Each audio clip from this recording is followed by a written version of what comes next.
The taste of copper and machine oil still coats my mouth from when they performed my first augmentation.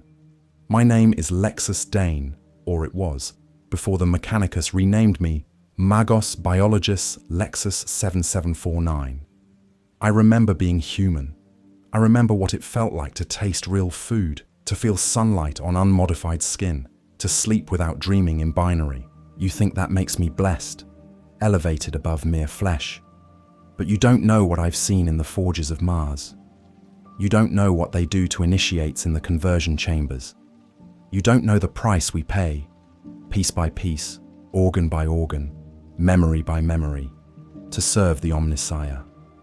This is my testimony about the machine cult, about what happens when humanity decides flesh is weakness and metal is salvation, about the horror of becoming more machine than man and discovering you can't remember why you ever wanted to be human in the first place.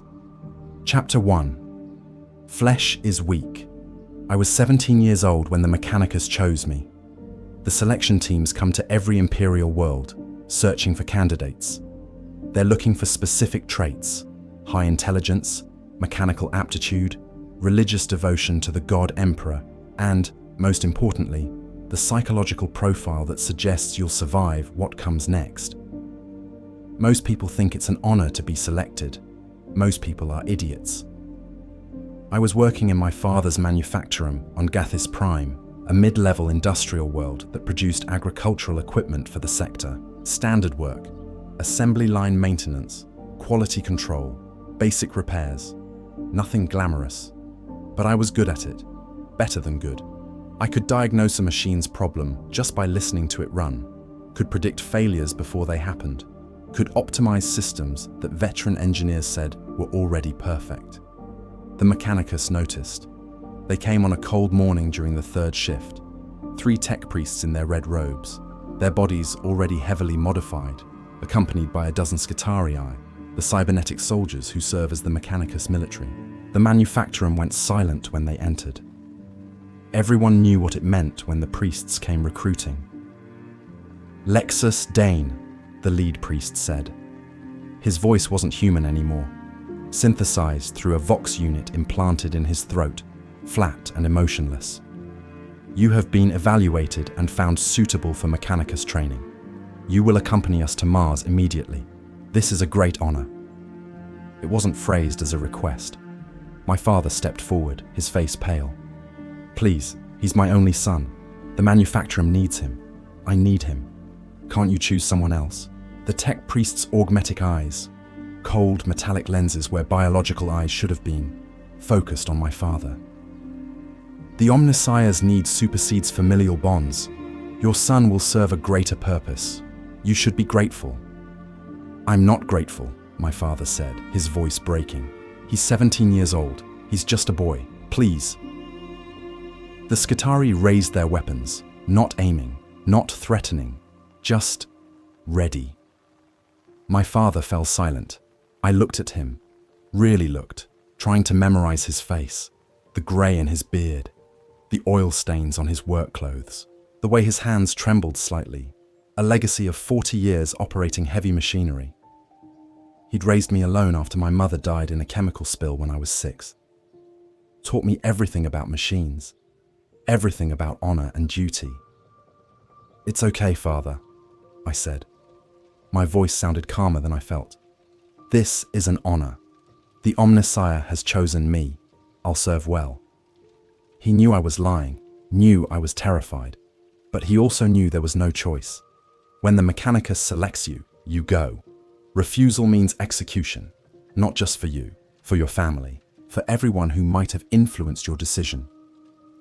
The Imperium doesn't tolerate disobedience. I love you, son, he said. I love you too, Father. Those were the last words I ever spoke to him as a fully human being. The transport to Mars took 6 weeks. There were 37 other recruits aboard, all young, all talented, all terrified even if they wouldn't admit it. We were kept in a cargo hold that had been converted into temporary quarters. Basic bunks, minimal food, no entertainment. The tech priests who guarded us didn't speak except to issue orders. I spent those weeks talking to the other recruits, learning their stories. Kyle had been a void ship engineer, selected for his understanding of plasma drive systems. Mira was a Medicae prodigy who'd performed successful surgeries at age 15. Torin was a savant who could perform complex mathematical calculations entirely in his head. All of us were exceptional in our fields. All of us were about to be transformed into something else entirely. "Do you think it hurts?" Mira asked one night, 3 weeks into the journey. "The augmentation, I mean. Do you think they use anesthetics?" "The Mechanicus values efficiency over comfort," Torin replied. He was always the pragmatic one. Pain is irrelevant if it doesn't impact functionality. "Pain is never irrelevant," Kyle said quietly. "Pain is how you know you're still human." "We won't be human much longer," I said. "That's the whole point, isn't it? Flesh is weak. The machine is eternal. We're going to Mars to shed our weakness and become something better." "You believe that?" Mira asked. I didn't answer. Because I didn't know. The Mechanicus doctrine was clear. Biological flesh was inferior to blessed machinery. Organs failed, bones broke, muscles atrophied, but augmetics, properly maintained and sanctified, could function for centuries. To become a tech priest was to transcend human limitations. At least, that's what they told us. The truth, I would learn, was far more complicated. Mars appeared in the viewports during the 7th week, the Red Planet, the Forge World, the heart of the Adeptus Mechanicus, and the center of all technological knowledge in the Imperium. It was beautiful and terrible. The entire planet had been transformed into a machine. Forge complexes the size of continents, manufacturing facilities that stretched from horizon to horizon. The atmosphere was choked with industrial pollutants, reds and oranges and sickly yellows that made the sky look like an infected wound. The temperature on the surface was supposedly hot enough to boil water. The air was toxic to unaugmented humans. We wouldn't be unaugmented much longer. The transport landed at Forge Olympus Mons, one of the oldest and largest forge complexes on Mars. We were herded off the ship into a receiving facility, where dozens of servitors, humans who'd been lobotomized and converted into biological robots, processed our arrival. Biometric scans, genetic sampling, psychological evaluation.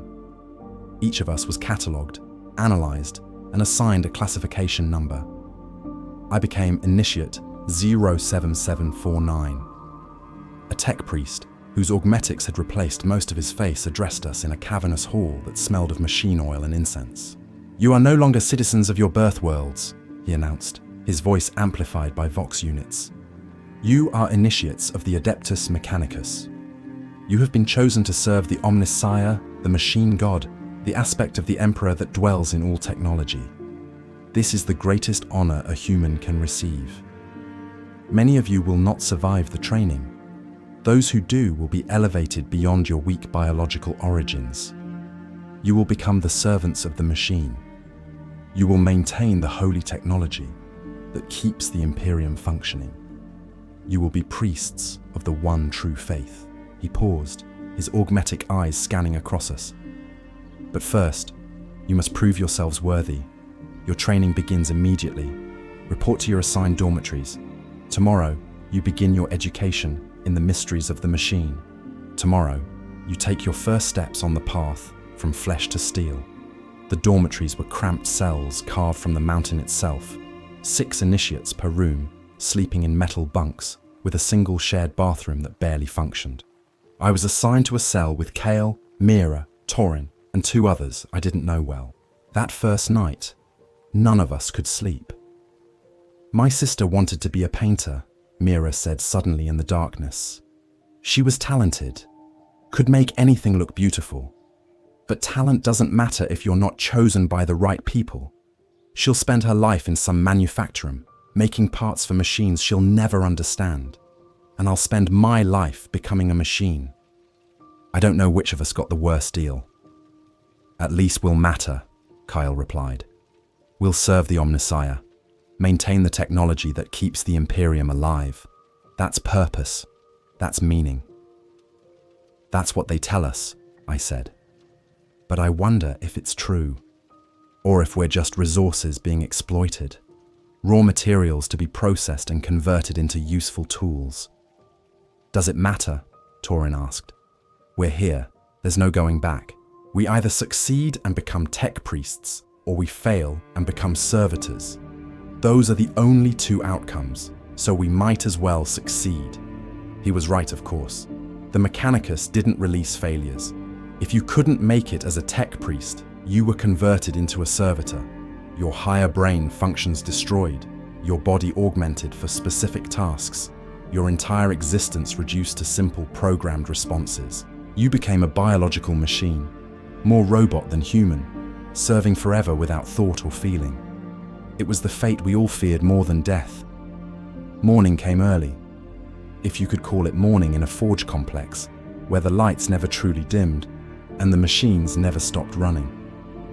We were roused at 04 SAR local time and marched to the training halls. The first day was orientation. We learned the basic prayers, the litany of ignition, the hymnal of maintenance, the cant of blessed function. We learned the proper way to anoint machinery with sacred oils. We learned the signs of the cog mechanicum. We learned that knowledge was power, that power was sacred, and that we were being granted access to mysteries most humans would never comprehend. It was indoctrination, obviously, carefully designed to break down our old identities and rebuild us as servants of the Mechanicus. But knowing it was indoctrination didn't make it less effective. The second day, we began technical training.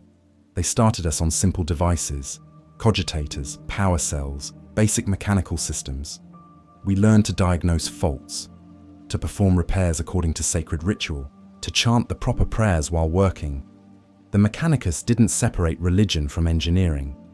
Every technical procedure was also a religious rite. Every repair was an act of worship. At first, I thought it was superstition, unnecessary complexity added to simple mechanical tasks. Then I watched Magos instructor Vrelian repair a cogitator that 3 senior initiates had declared unfixable. He didn't just replace components. He chanted prayers in machine code, anointed specific circuits with blessed oils, burned incense that contained trace elements of rare earths, and the cogitator came alive, its machine spirit placated, its functions restored. You think this is theatre, Vrelian said, his mechanical voice laced with something that might have been amusement. You think the prayers and rituals are meaningless tradition, but the machine spirits are real. The cogitators and engines contain fragments of intelligence, not sentience, not consciousness as you understand it, but awareness, purpose. They respond to proper treatment, to respect, to faith. This is not superstition. This is the fundamental truth of the universe. Everything technological contains a spark of the divine, and we are its priests. I wanted to disbelieve him, wanted to think it was just sophisticated psychology, that treating machines with reverence made operators more careful, more attentive to detail. But I'd felt it. When performing the rituals correctly, something changed. The machines responded differently, ran smoother, lasted longer, as if they appreciated the devotion. Either the machine spirits were real, or the Mechanicus had discovered that ceremonial precision correlated with mechanical precision so perfectly that the distinction didn't matter. The third week, we began learning about augmetics. This was what we'd all been waiting for. The moment when we'd start understanding what we'd become, when we'd learn about the blessed augmentations that would elevate us beyond flesh. Magos Biologis Lexus-7749 taught the course. She was extensively modified, maybe 10% biological at most. Her entire lower body had been replaced with a tracked chassis. Her arms were mechanical, ending in multiple specialized manipulators. Her face was barely recognizable as human, most of it covered with sensor arrays and data ports. She was terrifying. She was magnificent. The human body is an inadequate vessel, she began. It breaks, it ages, it fails. But the machine is eternal when properly maintained. Through sacred augmentation, we transcend biological limitations. We become superior, stronger, more durable, more capable of serving the Omnissiah's will.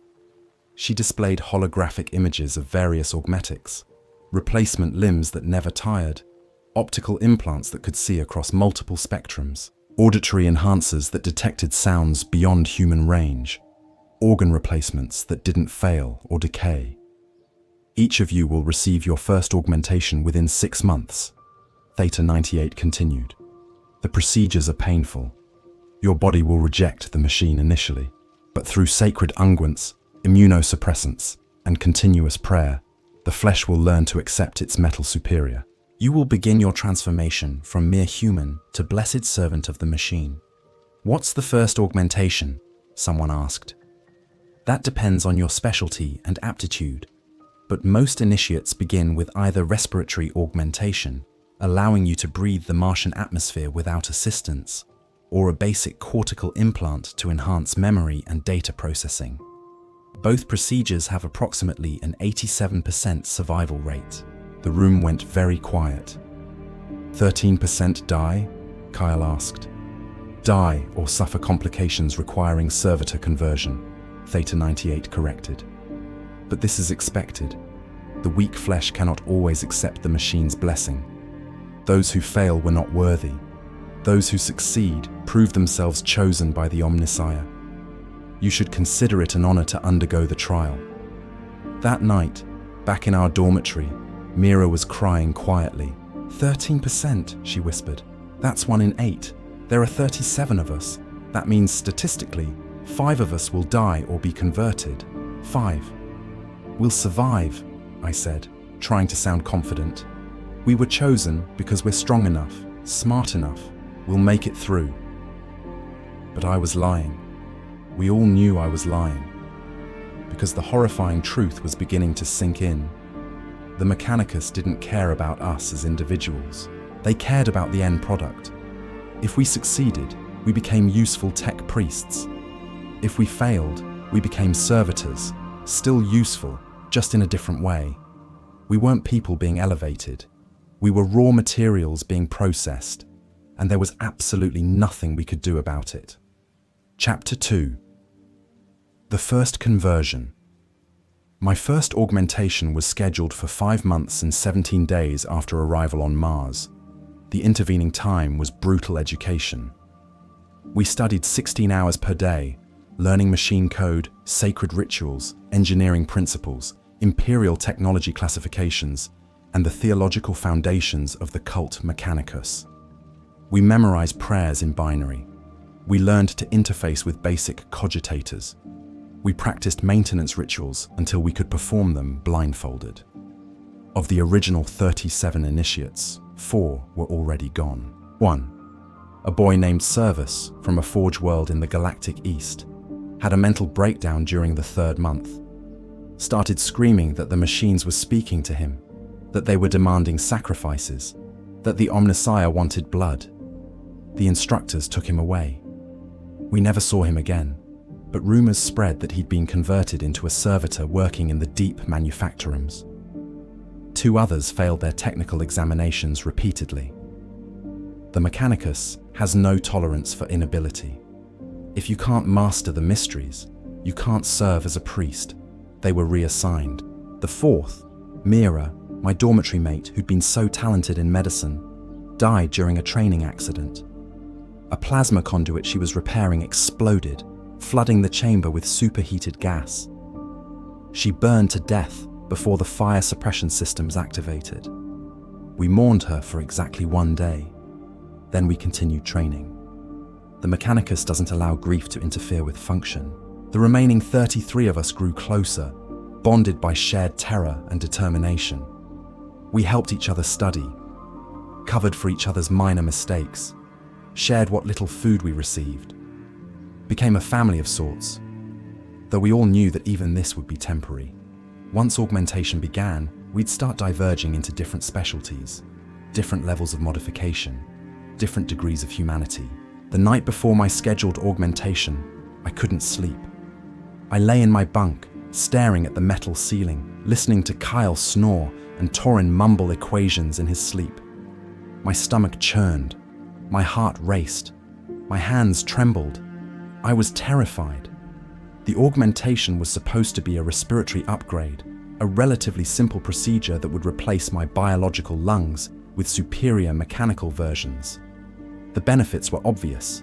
I'd breathe the Martian atmosphere unassisted, resist airborne toxins, never suffer from respiratory disease, and dramatically increase my endurance. The cost was that my organic lungs would be removed and destroyed. I'd be dependent on technology for the rest of my life. If my augmetic lungs failed without immediate repair, I'd suffocate in minutes. I'd be one step further from human, one step closer to machine. Can't sleep? Torin's voice came from the darkness above me. No. Me neither. I'm scheduled for next week. Neural implant to enhance mathematical processing. They're going to drill into my skull and insert computational systems directly into my brain. At least yours is enhancement, I said. Mine is replacement. They're removing parts of me that work perfectly fine and throwing them away. Flesh is weak, Torin replied. It was the Mechanicus motto, drilled into us constantly. But he said it without conviction, like he was trying to convince himself. Is it though? I asked quietly. My lungs work. They've worked for 17 years without maintenance. They repair themselves when damaged. They adapt to different atmospheres automatically. They're incredibly sophisticated biological machines. And we're told they're weak because they're flesh instead of metal. Careful, Torin warned. That kind of thinking gets you reported. The instructors have monitoring systems everywhere. If they hear you questioning the doctrine... He didn't need to finish. We both knew what happened to those who questioned. Morning arrived like an execution date. I was escorted by 2 Skitari to the conversion chamber, a sterile facility deep in the forge complex where augmentation procedures were performed. The walls were white plasteel. The air smelled of disinfectant and sacred oils. Servitors moved through the corridors with mechanical precision, carrying supplies and equipment. Magos Biologis Lexus-7749 was waiting in the surgical theatre. She was accompanied by 2 other tech priests and 4 Medicae servitors whose former humanity had been completely erased. Initiate 07749, Theta-98 said. You have been deemed ready for sacred augmentation. Do you accept the Omnissiah's blessing willingly? I accept, I replied. The words felt like giving up something important, but refusal wasn't an option. Then prepare yourself. The procedure will be painful. Your body will fight the change. But through suffering comes transcendence. Through sacrifice comes strength. Strip to your undergarments and lie on the surgical altar. The altar was an operating table covered in monitoring equipment. I climbed onto it, my heart hammering so hard I thought it might burst. The servitors began attaching sensors to my skin, monitoring my vitals, tracking my neurological responses, measuring data I didn't understand. You will remain conscious during the procedure, Theta-98 explained. Anesthesia interferes with the body's acceptance of augmetics. Pain teaches the flesh to submit to the machine. Do not resist. Embrace the transformation. What? The word came out strangled. You're not using anesthesia. You're going to cut me open while I'm awake. Correct. The pain is part of the process. Those with sufficient willpower survive. Those without do not. This is the trial of flesh. Before I could protest, the servitors strapped me to the table. Heavy restraints across my chest, arms and legs. I couldn't move, couldn't escape. I was trapped. Wait, I said, panic flooding through me. Please, wait. I'm not ready. No one is ready, Theta-98 replied. That is why we do not wait. Initiate the blessed work. She picked up a surgical tool, a combination scalpel and cauterizer that glowed with heat, approached my chest, began chanting prayers in binary while the other tech priests joined in chorus. Then she cut into me. The pain was beyond anything I'd imagined, not just the physical agony of being cut open, though that was horrific enough, but something deeper, something primal.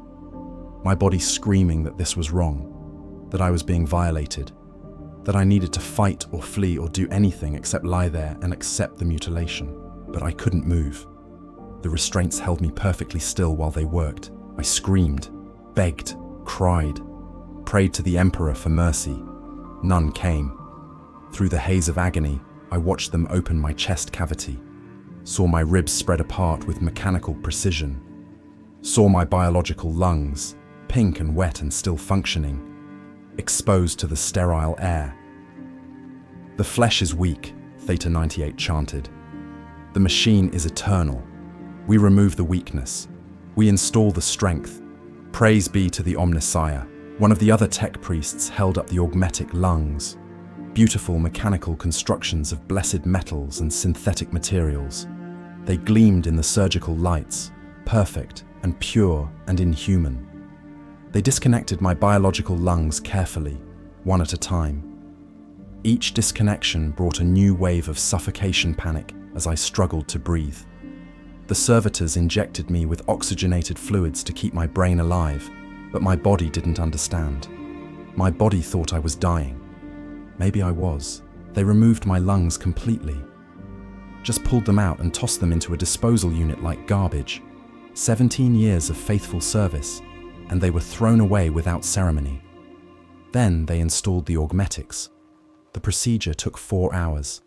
I was conscious for all of it, felt every connection being made, every nerve being spliced, every adjustment and calibration.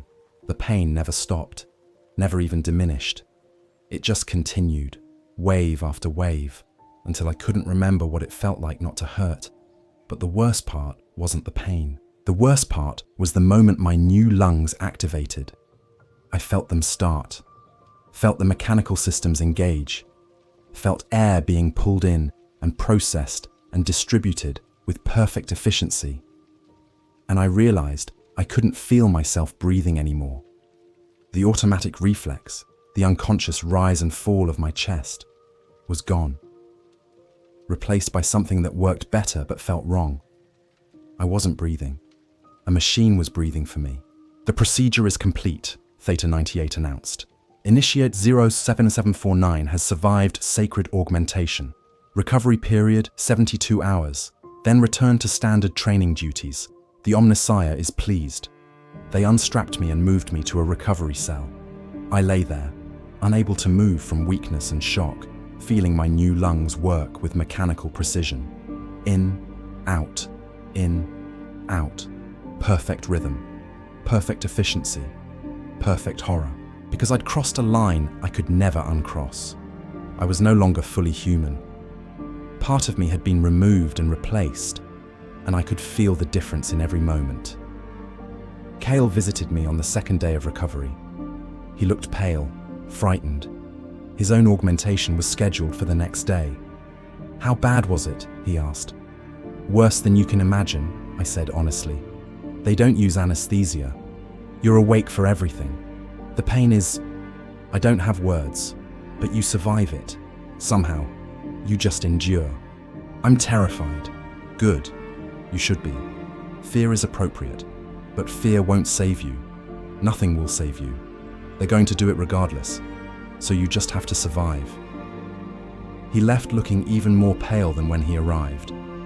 I spent the rest of my recovery exploring my new augmetics, learning to control them, learning to trust them. The lungs worked perfectly. I could breathe the Martian atmosphere now without any assistance, could filter out toxins, could adjust my oxygen intake consciously if needed. But they weren't mine. They were machine implants that happened to be in my body, and every breath reminded me of what I'd lost. On the 4th day, I returned to training. 17 of us now sported various augmentations, respiratory upgrades, enhanced vision, reinforced skeletons, neural implants. We were beginning to diverge from baseline humanity, beginning to transform into something else. The instructors were pleased with our progress. We'd passed the first trial, proven ourselves worthy of the Omnissiah's blessing. Only 3 of the 17 had required servitor conversion due to rejection complications. An 82% success rate, better than the statistical average. I should have felt proud, should have felt honored. Instead, I just felt violated, changed against my will into something I didn't choose to become. And the horrifying realization was settling in that this was just the beginning. The respiratory augmentation was the first step, the smallest modification.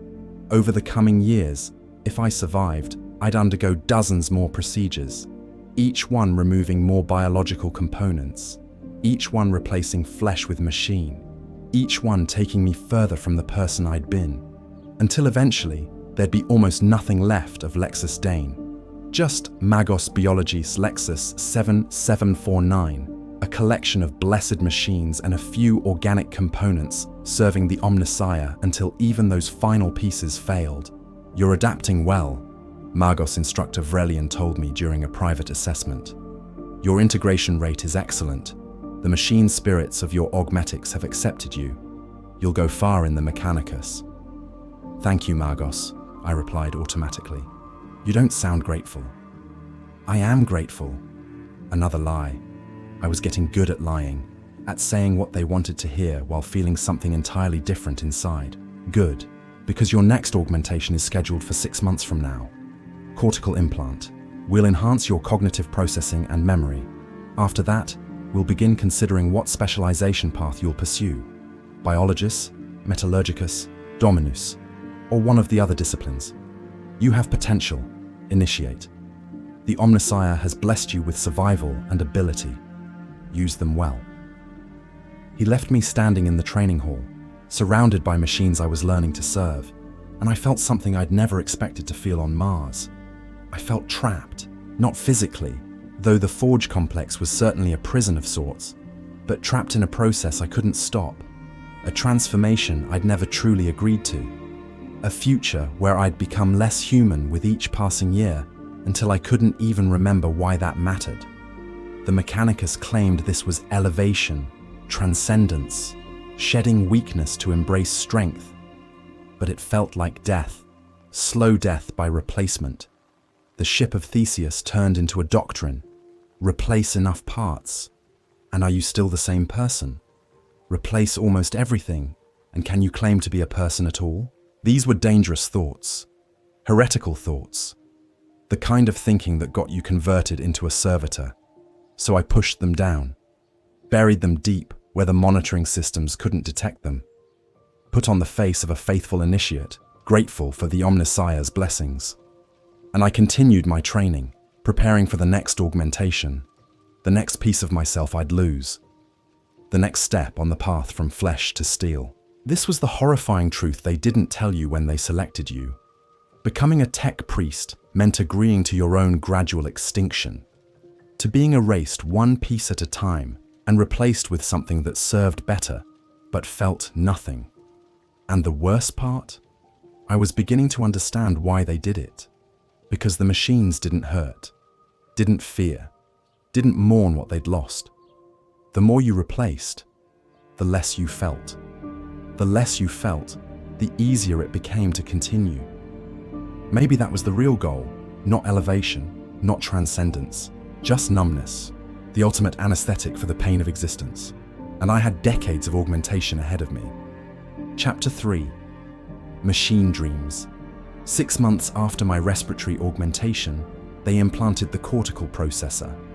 This one was different. This one was terrifying in ways the lung replacement hadn't been, because this one altered my mind directly. The procedure was similar, strapped to the surgical altar, fully conscious, experiencing every moment of the violation. But instead of opening my chest, they opened my skull. I felt them drill through bone, felt them peel back membrane, felt them expose my brain, the soft, vulnerable core of who I was, to the sterile air of the surgical chamber. And then they began inserting components, neural lace they called it, microscopic circuitry woven directly into brain tissue, creating pathways between organic neurons and mechanical processes. The installation took 9 hours. 9 hours of being aware that people were literally rewiring my consciousness. "Do not resist," Magos Biologis Theta-98 instructed, as I began to panic during the 4th hour. The machine must integrate with thought patterns. Resistance creates errors. Errors create brain damage. Accept the joining. Welcome the machine into your mind. I tried. I really did. But there's something primal about protecting your brain. Something that screams this is wrong even when you intellectually understand it's happening regardless of your feelings. The augmentation completed. They sealed my skull, applied sacred unguents, and spoke prayers over the incision, moved me to recovery, and then my new cortical processor activated. The change was immediate and overwhelming. Suddenly, I could see data overlays on my vision, could access stored memories with perfect recall, could perform calculations instantly that would have taken minutes before. My perception of time seemed to slow, not physically, but cognitively. I could process information so much faster that seconds felt longer. It was intoxicating. It was horrifying. Because along with the enhancements came something else. Machine dreams. I'd always dreamed before, random, chaotic images from my subconscious processing the day's events. But now, when I slept, the cortical processor continued running, continued processing, and my dreams transformed into something alien. I dreamed in binary, in system diagnostics, in schematic diagrams and mathematical proofs. My subconscious had been colonized by machine logic, converting my natural dreaming process into computational exercises. I woke from that first night of sleep screaming. "What's wrong?" Kyle asked. He'd received his own cortical implant 2 months earlier and had adapted better than I was managing. "The dreams," I gasped. I was dreaming in machine code. It wasn't like thinking anymore. It was just processing. Pure logic without emotion or context. I couldn't remember what it felt like to be human. "That's normal," Kyle said quietly. "The processor integrates with your consciousness. Eventually, you can't tell where you end and the machine begins. It becomes part of how you think, part of who you are. That's exactly what terrifies me. I know, it terrified me too. But you adapt. You have to, because the alternative is rejection. Your brain fighting the implant until either it fails or you do. And either way, you become a servitor." He was right, of course, so I forced myself to adapt, to accept the machine's presence in my mind, to stop fighting the integration. And gradually, over weeks and months, it became easier. The machine dreams continued, but I learned to navigate them, learned to maintain some sense of self, even when my subconscious was running computational processes. Learned to be both human and machine simultaneously. But the cost was high, because I could feel my thinking changing, becoming more logical, more efficient, less emotional. I still felt things: fear, frustration, even occasional joy when I mastered a particularly complex ritual.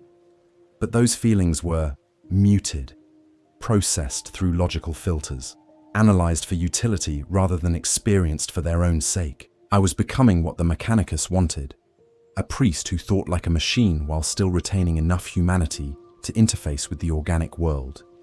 Our training intensified after the cortical implants. Now that we could process information faster and retain more data, the instructors pushed us harder. We studied advanced engineering principles, learned to commune with machine spirits, began specializing in specific disciplines. I was assigned to the biologist path, the study of living systems and their integration with mechanical components. It made sense given my background and aptitude, but it also meant confronting the most disturbing aspects of Mechanicus practice: servitor creation. The servitor is the perfect union of flesh and machine. Magos Biologis Delta explained during our first practical lesson.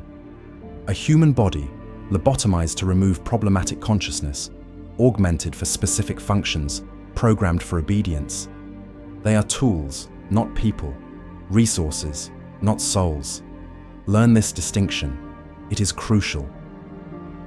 He gestured to a servitor standing motionless in the corner, a vat-grown human whose skull had been opened and brain modified, whose arms had been replaced with industrial tools, whose legs were now tracked wheels. This unit was created 3 months ago.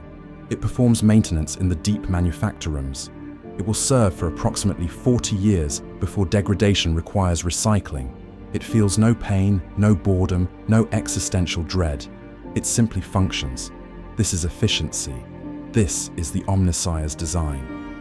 I stared at the servitor, trying to see the human it had once been, trying to imagine what thoughts, if any, still flickered in whatever remained of its consciousness.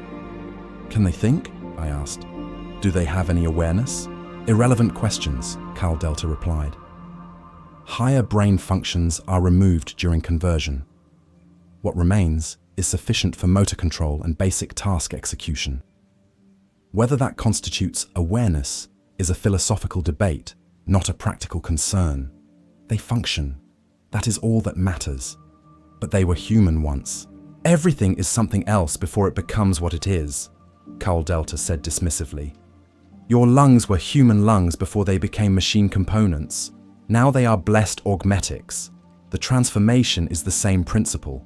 The servitor's former humanity is irrelevant to its current utility. He activated a control wand, and the servitor jerked into motion, performing a complex series of maintenance procedures on a nearby machine. Its movements were precise, efficient, completely mechanical, and I realized with creeping horror that this was the fate awaiting anyone who failed the Mechanicus trials. This was what happened to those who couldn't adapt to augmentation, who questioned too loudly, who rejected the doctrine. You were converted, your personality erased, your body repurposed, turned into a living tool that served faithfully because it lacked the capacity to do anything else. Today you will each perform servitor maintenance, Cal Delta continued. Standard procedures, component inspection, fluid replacement, programming verification. Treat them as you would any other machine, because that is what they are. We were each assigned a servitor to work on. Mine was designated Servitor Unit 4721. It had been human once. I could see that in the bone structure, the remnants of a face beneath the sensor arrays and data ports. Female, probably mid-20s when converted. How long ago? No way to tell. The records just listed creation date and function specifications. I began the maintenance procedures, trying to be clinical, trying to think of it as just another machine requiring service. But my hands shook as I opened access panels in its skull. As I checked the lobotomy scars, as I verified that the neural inhibitors were functioning properly, keeping whatever remained of the original person permanently suppressed. You're being inefficient, Initiate 0749, Cal Delta said, appearing beside me. Your emotional response is slowing your work. This is why we perform augmentations, to remove such impediments to function. Yes, Magos, I replied automatically. You will learn, or you will become like this unit you're maintaining. The choice is yours, though calling it a choice is generous. You either adapt to Mechanicus doctrine, or you are adapted by it. The outcome is predetermined. Only the method varies. He moved on to critique another initiate's work.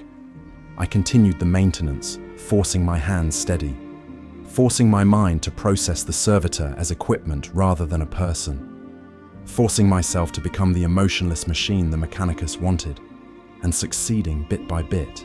That was the truly horrifying part. Not that they were forcing me to change, but that I was changing, that the augmentations, the training, the constant indoctrination, they were working.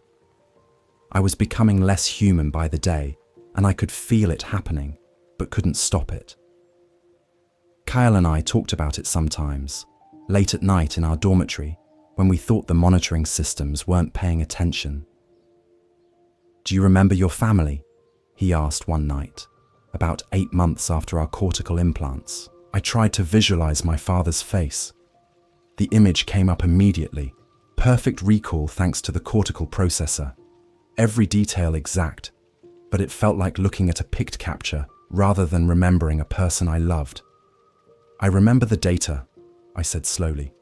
What he looked like, what he said. But the emotional connection, it's fading, like the memories are filing themselves in storage rather than staying active in my consciousness. Same, Kyle admitted. I remember my mother, but when I think about her, I don't feel anything anymore. Just information retrieval, facts about a person I used to know. Is that the augmentations, or is it just time and distance?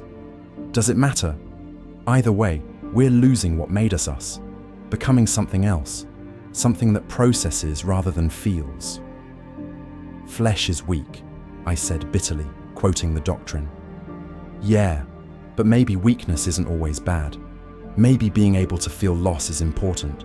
Maybe emotions aren't inefficiencies. Maybe they're what makes us human. Careful, I warned.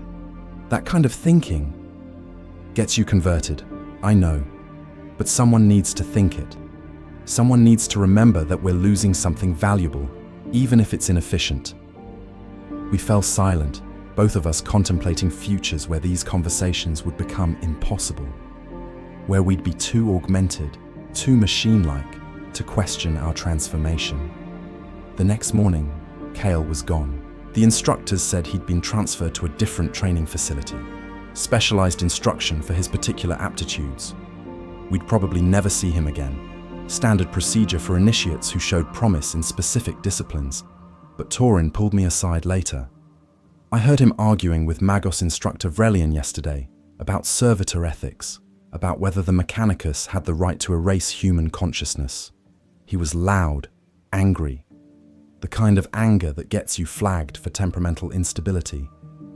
You think they converted him? I think he's not here anymore. And I think we should be very careful about what we say and who we say it to. The Mechanicus doesn't tolerate dissent. They tolerate adaptation, or they enforce it. Those are the only options.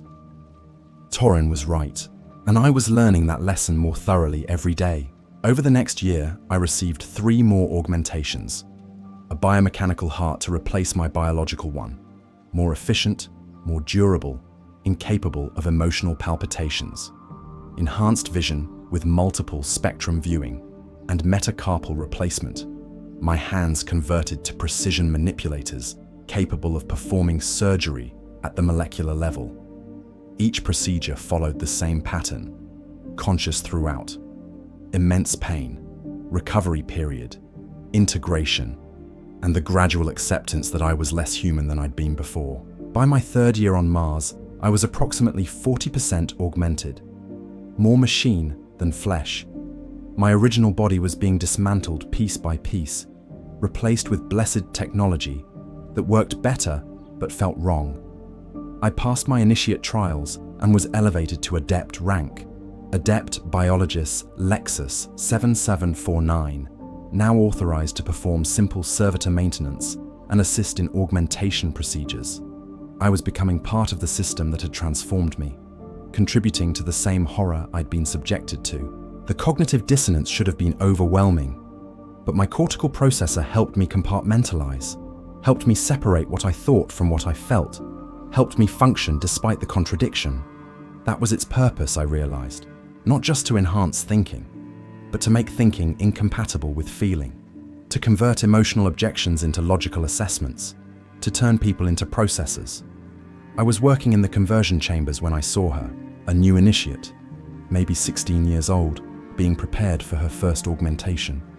She was terrified, crying, begging the tech priests for mercy, promising she'd try harder if they'd just give her another chance. They strapped her down anyway, began the procedure. Her screams echoed through the facility, and I felt nothing. Oh, I recognized intellectually that she was suffering, that she was experiencing the same horror I'd experienced, that this was traumatic and wrong and cruel, but emotionally, nothing. My augmented consciousness processed her screams as audio data requiring noise cancellation, processed her fear as an inefficiency in the procedure, processed her pain as an expected variable in the augmentation formula. I'd become exactly what the Mechanicus wanted. A priest who could witness suffering without being moved by it. Who could perpetuate the system that had victimized me because I'd been transformed enough that victimization no longer registered as something worth opposing. This was the real horror of being a tech priest. Not the augmentations themselves, not even the pain of transformation, but the slow realization that you were becoming complicit in atrocity, that you were losing the capacity to recognize atrocity as atrocity, that your humanity was being erased so thoroughly that you'd eventually forget you ever had it. And the worst part, I couldn't stop it, couldn't reverse the process, couldn't run away, because I'd already crossed too many lines, had too many augmentations, was too dependent on Mechanicus maintenance and support to survive independently. I was trapped in the machine cult. Not just physically, but psychologically. My mind had been altered to accept things my original self would have found unacceptable. I was becoming the horror I'd feared, and I was running out of humanity to resist with. Chapter 4. The Deep Forge. My 10th year on Mars, they sent me to the Deep Forge. This was considered an honor. The Deep Forge was one of the oldest and most sacred facilities on the Red Planet, buried 15 kilometers beneath the surface, extending into chambers that supposedly predated the Imperium itself. This was where the Mechanicus performed its most secret work, where technology was developed that couldn't be trusted to surface facilities, where initiates who showed exceptional promise were tested in ways that would break lesser candidates. I should have been proud, should have felt honored by the selection. Instead, I felt dread, because by my 10th year, I'd learned that every honor the Mechanicus bestowed was just another way of saying, "We're going to hurt you and you'll thank us for it." I was 30% organic by this point. Most of my major organs had been replaced. My skeleton was reinforced with blessed metals. My nervous system was integrated with data cables and processing nodes. I looked humanish from a distance, but up close, the augmentations were obvious, visible, disturbing even to other tech priests. The descent to the Deep Forge took 6 hours via cargo elevator. 6 hours of dropping through solid rock, through foundations laid 10,000 years ago, through geological strata that remembered when Mars had still been alive. Magos Dominus Xerxes-90 met me at the lower terminus. He was ancient even by Mechanicus standards, supposedly over 400 years old, kept alive by continuous augmentation and replacement. Only 5% of him was original organic material.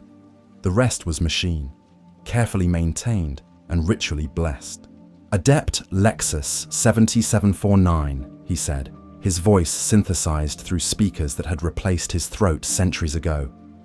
"Welcome to the Deep Forge. You have been selected for advanced training in biomechanical integration. Your aptitude scores suggest you possess the necessary qualities. Whether you possess the necessary fortitude remains to be determined. I am ready to serve the Omnissiah, Magos Dominus." Ready. An interesting concept. No one is ready for what occurs in the Deep Forge. But you will serve regardless. Follow. The facility was vast, chambers carved from living rock, stretching for kilometers in every direction. Manufacturers operating at full capacity. Research laboratories conducting experiments I couldn't even begin to understand. And everywhere, servitors. Thousands of them, tens of thousands, performing every conceivable task with mechanical precision. The Deep Forge employs 273,000 servitors, Xerxes-90 explained as we walked. They outnumber fully sentient personnel 400 to 1. This is efficient. This is proper. Consciousness is a resource to be allocated sparingly to those tasks requiring genuine cognition. Everything else can be servitor automated. He led me to a laboratory filled with surgical equipment and biological samples.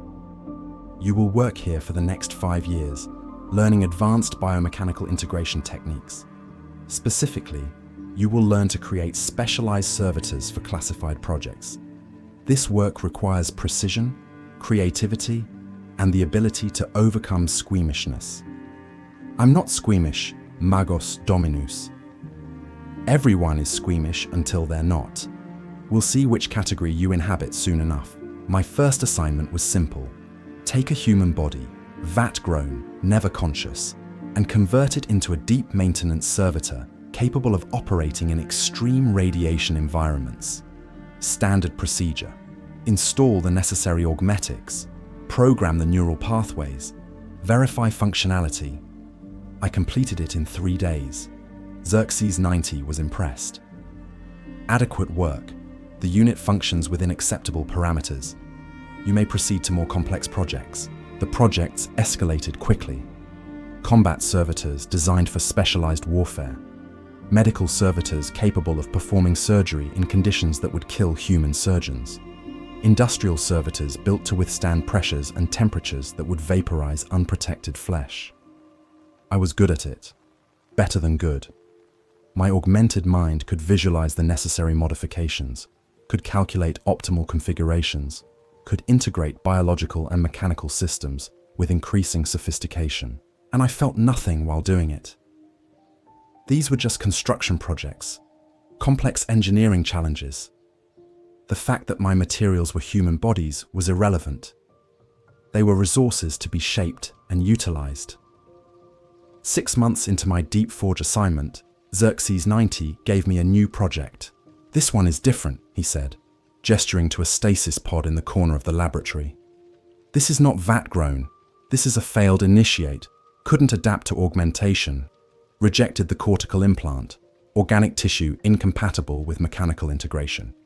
Normally, such failures are converted using standard procedures. But this one has been designated for experimental conversion. We're testing new lobotomy techniques, more precise, more targeted. The goal is to preserve certain cognitive functions while eliminating problematic consciousness." I looked at the stasis pod. Through the transparent lid, I could see a young man, maybe 20 years old, suspended in preservation fluids, unconscious but alive. "He's still a person," I heard myself say. "He was a person," Xerxes 90 corrected. "He failed initiation.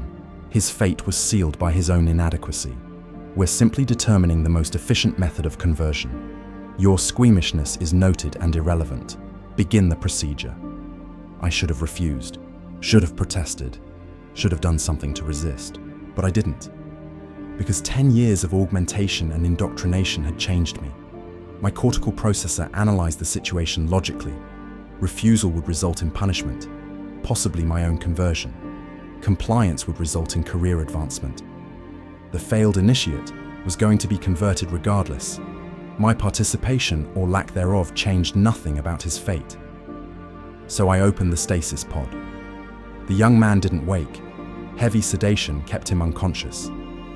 I transferred him to the surgical altar, began the preparation procedures, started the lobotomy process, and halfway through, he started dreaming. I could see it on the neural monitors.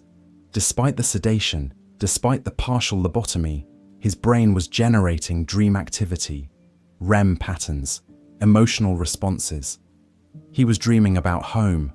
I could interpret the neural patterns enough to understand that much. Dreaming about family, about a life he'd had before the Mechanicus took him. I should have stopped, should have increased the sedation, should have done something to ease his transition into servitorhood. Instead, I continued the procedure, watching his dream activity fade as I removed the portions of his brain responsible for personality, memory, emotion, watching him stop being a person in real time. The conversion took 11 hours. When it was complete, I had a fully functional servitor optimized for Deep Forge maintenance. It performed its task protocols perfectly, responded to commands immediately, would serve for decades without complaint, because it couldn't complain, couldn't think, couldn't remember that it had once been human. I filed my report with Xerxes 90, noting the success of the experimental lobotomy technique. He was pleased. "Excellent work, Adept. You've demonstrated the necessary detachment. This is precisely the quality we cultivate in Deep Forge personnel. You will advance quickly if you maintain this standard." That night, in my assigned quarters deep beneath Mars, I tried to feel something about what I'd done. Guilt, remorse, horror, anything. But my augmented consciousness wouldn't cooperate. It processed the conversion as a successful engineering project, nothing more. The emotional response I knew I should be having simply wasn't accessible anymore. I'd become a monster, not through malice or cruelty, but through augmentation and conditioning. I'd been transformed so thoroughly that I could erase another person's consciousness and file it as a workplace accomplishment. This was the horrifying truth of being a tech priest. The transformation wasn't just physical, it was psychological, spiritual even. The Mechanicus didn't just replace your organs, they replaced your capacity for empathy, for moral objection, for recognizing horror as horror. They made you complicit, made you willing, made you good at it. And the worst part was that I couldn't even properly hate myself for it. Because self-hatred required emotional investment, and my emotions had been optimized away. Over the next 3 years in the Deep Forge, I created 473 servitors. Some from vat-grown bodies, some from failed initiates, some from criminals sentenced to conversion, some from sources I wasn't told about and learned not to ask. Each one was a person, or had the potential to be a person, that I erased and repurposed. Each one advanced my career, improved my reputation, brought me closer to Magos rank. Each one was an atrocity I committed without feeling. I became known in the Deep Forge as one of the most skilled servitor crafters in the facility. Xerxes 90 praised my work constantly.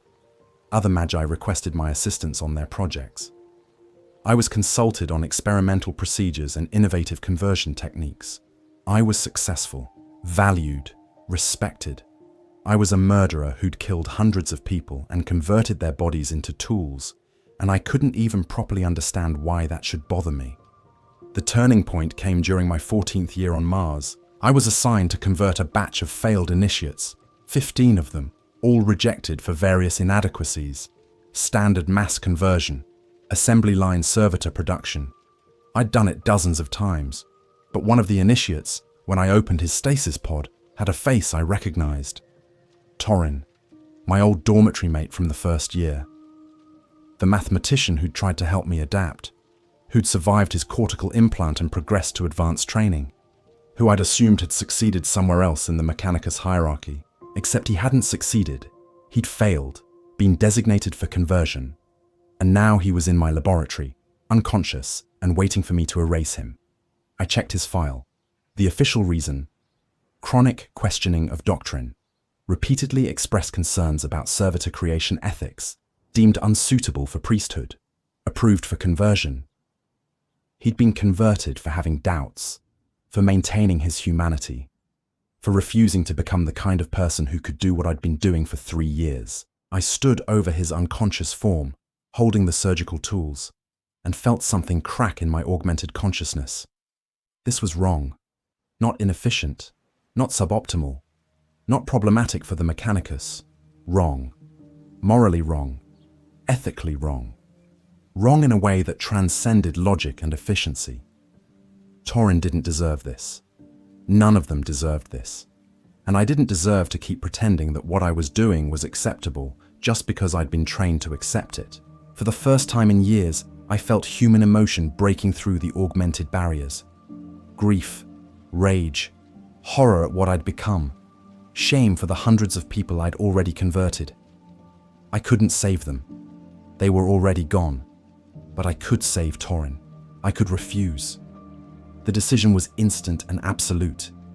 I disabled the monitoring systems in the laboratory, a simple hack thanks to my cortical implant. Disconnected Torin's stasis pod from the facility network. Carried him to a maintenance corridor that led to the surface elevators. I was committing heresy, betraying the Mechanicus, destroying my career and probably my life. I didn't care. I hid Torin in a cargo container marked for surface delivery, programmed the automated systems to think he was industrial components, and sent him up while I returned to the laboratory to cover my tracks. It took them 3 hours to figure out what I'd done. Xerxes 90 himself came to arrest me, accompanied by a dozen Skitari with weapons drawn.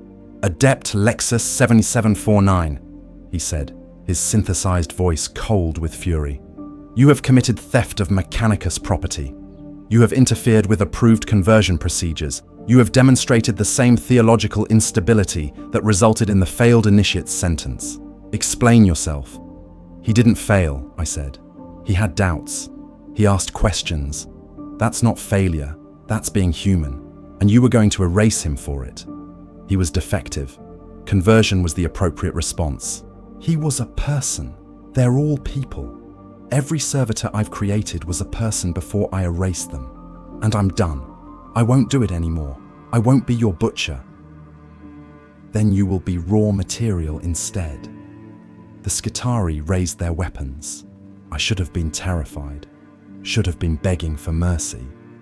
But instead, I felt something I hadn't felt in years: pride.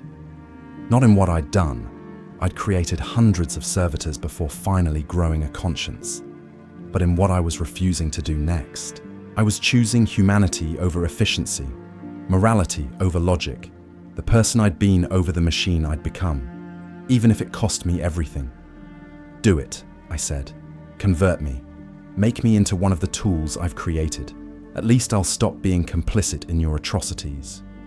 Xerxes 90 tilted his mechanical head, studying me with optical sensors that showed no emotion. Interesting, he said finally. You've broken through the conditioning, regained emotional response despite extensive augmentation. This is unexpected and valuable. He gestured, and the Skitari lowered their weapons. You will not be converted, Adept Lexus-7749. You will be studied. Your augmentations will be analyzed to determine how this regression occurred. And then perhaps you will be reassigned. The Mechanicus has use even for failed experiments, sometimes especially for failed experiments. They dragged me to a holding cell deep in the forge, locked me in isolation while they decided my fate, and I waited, wondering if saving one person was enough to balance 473 atrocities, wondering if I'd discovered my humanity too late to matter, wondering what horrors still awaited in the depths of the machine cult I'd given my life to serve. Chapter 5. Patterns of Steel. They kept me in isolation for 47 days. The cell was small, 3 meters by 3 meters, carved from solid rock with no windows and minimal lighting. A metal bench served as bed, a waste disposal unit in the corner. Nothing else. No human contact except when servitors delivered NutriPaste twice daily. Just me, alone with my thoughts and the constant hum of machinery that permeated the deep forge. I expected torture, expected interrogation or punishment or the conversion I'd been threatened with. Instead, they just left me there. At first, I tried to maintain routines, exercise, mental calculations, reciting prayers to the Omnissiah, though those felt hollow now, tainted by everything I'd seen and done. I tried to convince myself that saving Torin had been worth it, that one act of defiance validated my existence. But 14 years of augmentation made isolation particularly cruel. My cortical processor craved input, data, stimulation. Without external information to process, it began recycling my memories, running them in loops, analyzing them with mechanical precision. I was forced to relive every servitor conversion I'd performed, every procedure, every moment where someone had been a person and then, through my actions, became a tool. My augmented memory provided perfect recall, every face, every neural pattern, every final dream sequence before I erased their consciousness. 473 people.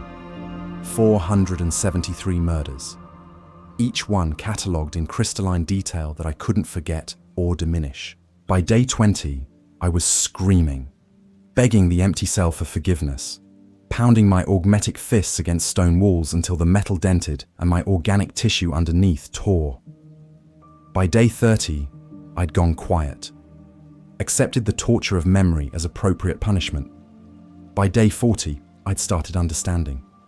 The isolation wasn't just punishment, it was analysis.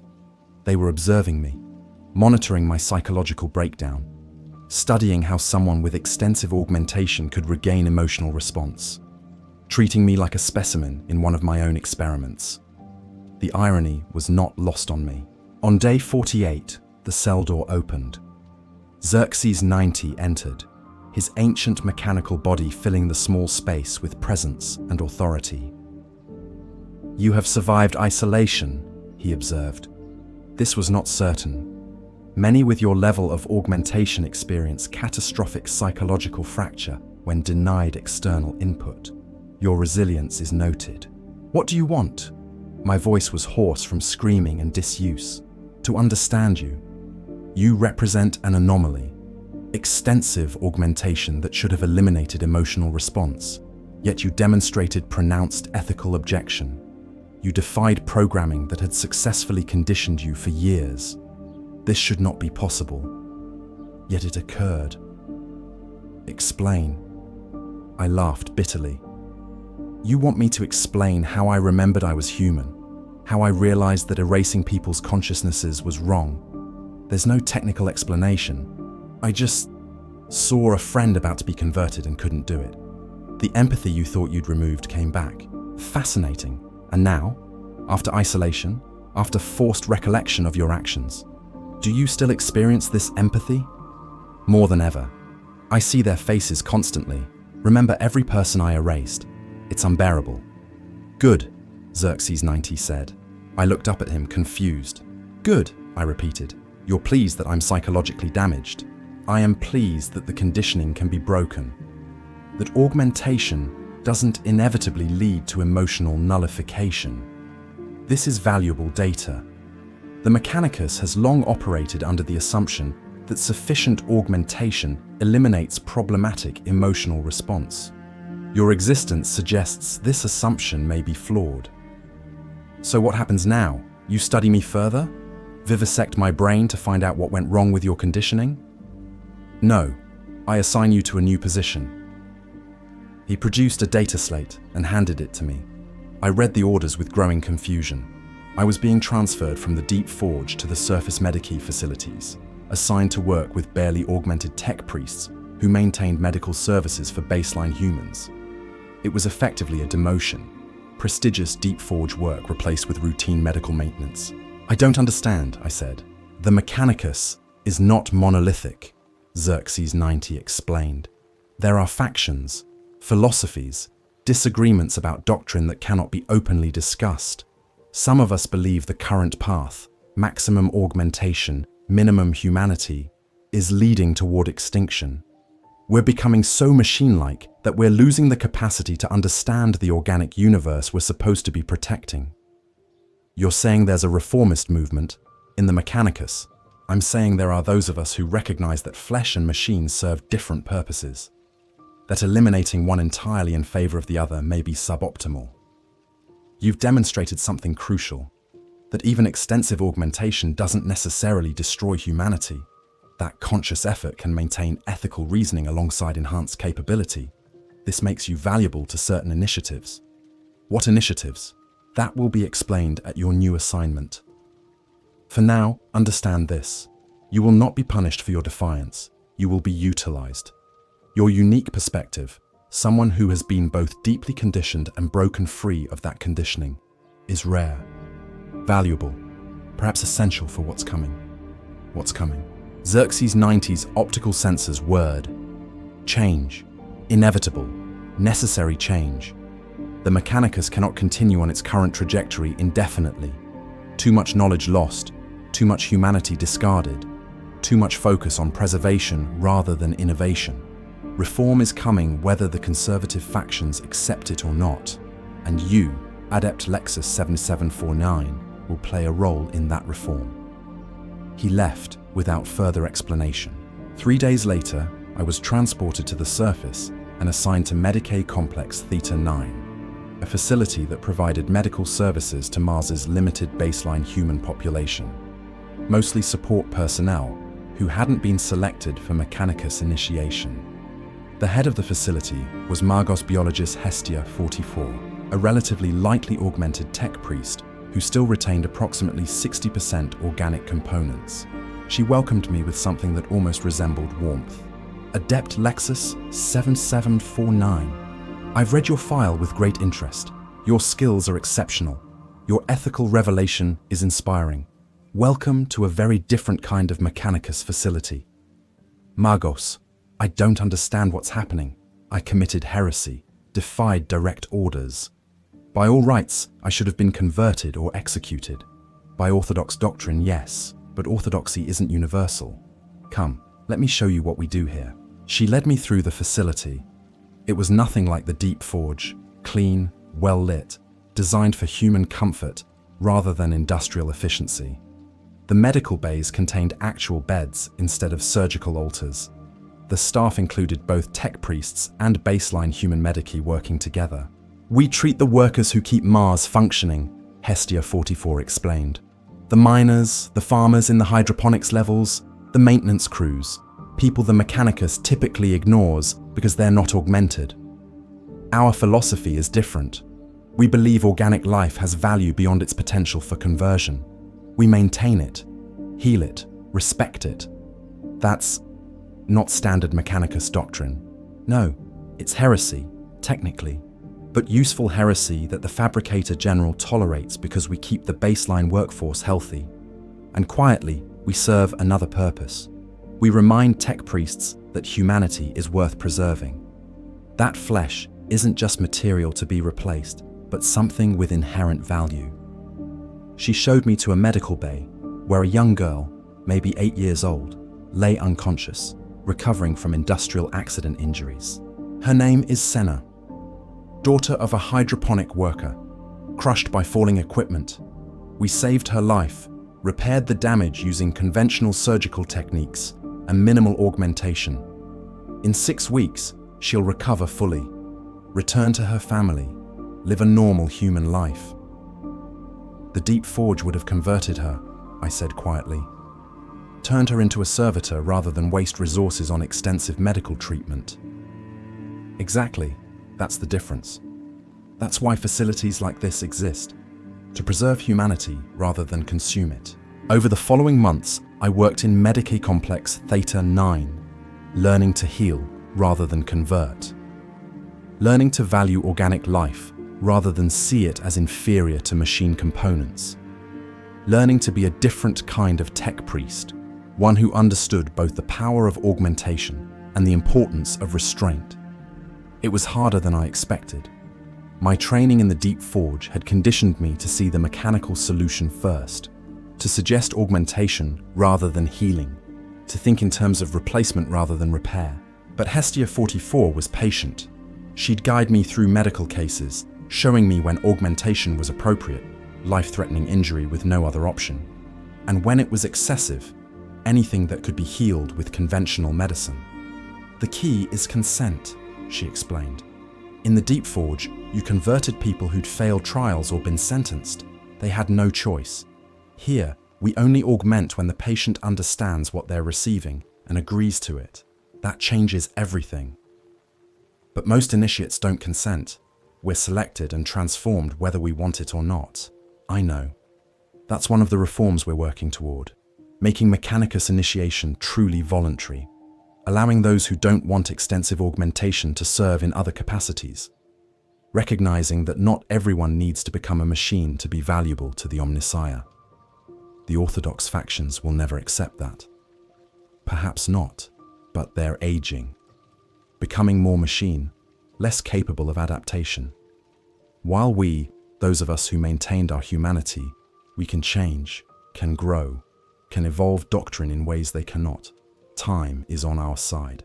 I wanted to believe her. Wanted to think that my suffering, my crimes, my transformation could lead to something better. That the Mechanicus could reform. That future initiates might be spared what I'd endured. But I'd seen the Deep Forge. Seen the thousands of servitors. Seen the efficient cruelty of a system that had operated the same way for 10,000 years. Changing that seemed impossible. Yet here, in this small Medici facility on the surface of Mars, treating baseline humans with respect and care, providing augmentation only when truly necessary, and only with consent, here, impossibly, was proof that a different way existed. I threw myself into the work, treated injuries, performed surgeries, learned to value the patients as people rather than resources, and slowly, painfully, began recovering fragments of the humanity I'd thought was permanently lost. One day, about 8 months into my new assignment, a patient arrived who looked familiar. Torin. He was thin, scarred, obviously traumatized, but alive, human, conscious, and himself. "You," he said when he saw me. "You're the one who saved me." I remember waking up in a cargo container on the surface, confused, terrified, but free. That was you, wasn't it? "Yes," I admitted. "Why? You'd been converting people for years. Why save me?" "Because I remembered you, remembered friendship, remembered humanity, and I couldn't let them erase someone who'd tried to help me when I was terrified and alone." Torin sat down heavily, processing this. "I heard what happened to you. Isolation, near conversion. They said you broke, Went insane from questioning doctrine. Not insane. Just human again, at least partially. What happened after you saved me? Where did you go? I told him everything. The 47 days of isolation, the unexpected reassignment, the reformist faction within the Mechanicus, the different philosophy of the Medici facility. When I finished, Torrin was quiet for a long time. So there's hope, he finally said, that the Mechanicus might change, that future initiates might have a choice. Maybe, if the reformists succeed, if the orthodox factions can be convinced or outlasted, but it'll take decades, centuries probably. Change comes slowly to an organization that's existed for 10,000 years. Still, hope is something. It's more than I had when they were about to convert me. I treated his injuries, minor things, aftermath of his escape and months surviving on the Martian surface as an unaugmented human. While I worked, we talked about the other initiates from our first year. Most were dead or fully converted into proper tech priests. Kale had disappeared. Mira had died. The others had been scattered across the Mechanicus hierarchy, transformed beyond recognition. We were survivors, damaged, traumatized, but alive and still capable of remembering what we'd been. What will you do now? I asked Torrin. I don't know. I can't go home. My family thinks I'm dead or successfully initiated. Can't stay on Mars as an unaugmented human. I'm trapped between worlds. Stay here, I offered. Work with us. We need people who remember what it's like to be human, who can help us remember why we're supposed to be healing rather than converting. You'd be valuable. To the heretical Medici facility run by reformist tech priests. Sure, why not? I've already been sentenced to conversion once. Might as well commit real heresy this time. He smiled when he said it. Actual humor. The first I'd seen from anyone in the Mechanicus in years. Over the next year, Torrin became part of our team. He trained as a Medici, learning conventional medicine alongside Mechanicus techniques.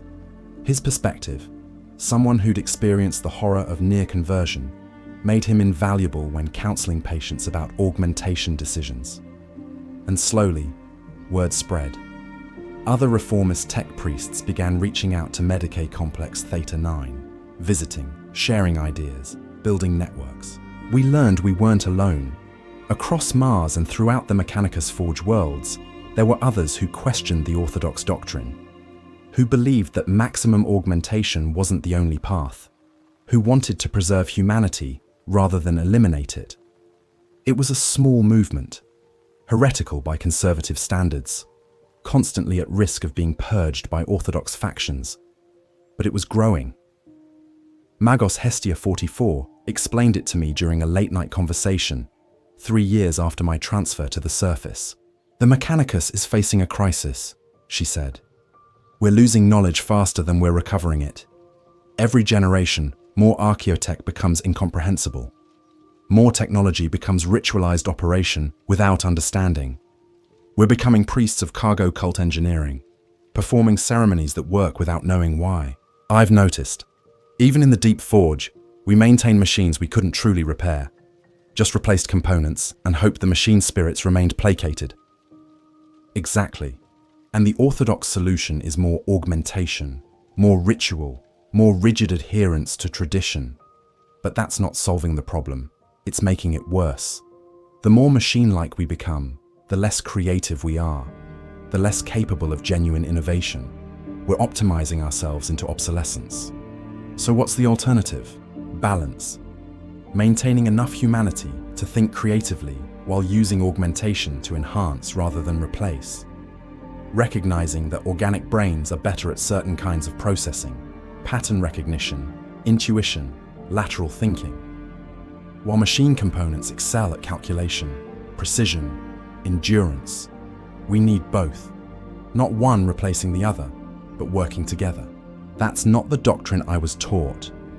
It's not the doctrine most of us were taught, but it's the conclusion many of us reach after decades of service.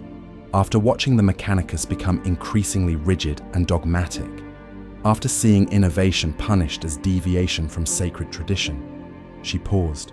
her augmetic eyes focusing on me intently. There's going to be a schism eventually. The reformists and the orthodox can't coexist indefinitely. One faction will have to prevail, or we'll split into separate organizations. When that happens, people like you will matter. People who've experienced both extremes, deep forge orthodoxy and surface reformism. People who understand what we're trying to change and why it matters. You're preparing for war. I'm preparing for change. Whether that requires war depends on how violently the orthodox faction resists. But yes, conflict is likely. And when it comes, I want people who remember why humanity is worth fighting for. The conversation haunted me for months, because I understood what she was really saying. The Mechanicus, that vast and ancient institution that had existed since before the Imperium itself, was heading towards civil war. Tech priests who believed in preserving humanity versus those who believed in eliminating it. Those who wanted innovation versus those who demanded rigid tradition. Those who sought balance versus those who pursued purity. And I was being recruited to choose a side. The choice should have been obvious. After everything I'd experienced, the forced augmentations, the horror of servitor creation, the isolation and torture, I should have instantly sided with the reformists. But 14 years of conditioning doesn't disappear easily. Part of me still believed that flesh was weak, that augmentation was elevation, that the orthodox path, however cruel, was correct. My cortical processor analyzed it logically. Orthodoxy had worked for 10,000 years. Reformed Mechanicus was untested theory. Siding with reformists meant betting on an unknown outcome against proven tradition. But my remaining humanity, that fragment I'd fought so hard to reclaim, rejected the logic, because 10,000 years of tradition had produced the deep forge, had created the system that converted Taurin and hundreds of thousands like him, had turned me into a monster who could erase consciousnesses without feeling. That wasn't worth preserving. That wasn't sacred. That was horror institutionalized and sanctified. I made my choice.